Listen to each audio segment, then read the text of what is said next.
이런 법안을 냈다는 것은 정말 사법 시스템을 망가뜨려서라도 이재명 대표를 구하겠다는 그런 일종의 아부성 법안이라고 밖에 볼 수가 없습니다. 이게 통과되겠습니까? 이재명 대표 재판 관련한 말씀을 좀 덜 드리려고 했는데요. 이 말씀은 제가 안 드릴 수 없어서 말씀드리려 합니다. 11월 14일과 15일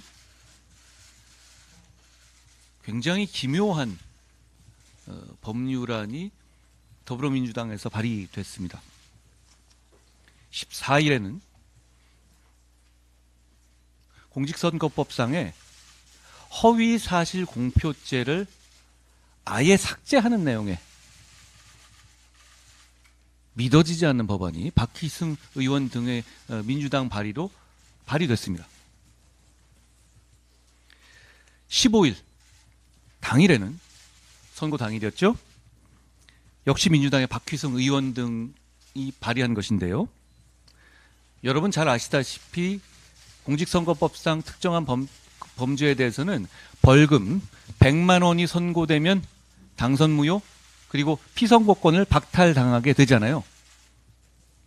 그러니까 지난번 15일 재판에서 100만 원 넘느냐 아니냐 뭐 이런 얘기들이 나왔던 것이죠. 그런데 민주당에서 이 100만 원을 1000만 원으로 바꾸겠다는 법률안을 그 당일날 발의했습니다. 먼저 허위사실 공표에 대해서 살펴보죠.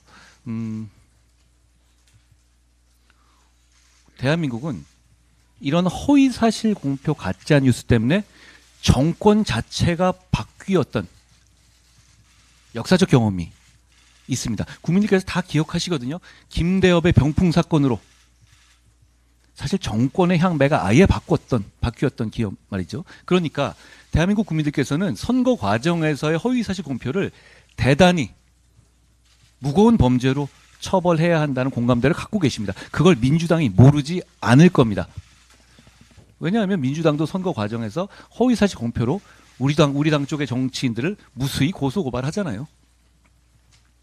그럼에도 불구하고 이 14일날 이런 법안을 냈다는 것은 정말 사법 시스템을 망가뜨려서라도 이재명 대표를 구하겠다는 그런 일종의 아부성 법안이라고 밖에 볼 수가 없습니다. 이게 통과되겠습니까? 이걸 국민들이 공감하시겠습니까? 그런데 법률적으로 따져봅시다. 자, 어떻게 되냐면 이게 법률이 되게 되면 이런 효과가 납니다. 이재명 대표의 허위사실 유포죄 징역형 집행유예 난 그 범죄는 아예 면소 판결로 사라지게 되는 겁니다. 그게 이 법의 목적이겠죠.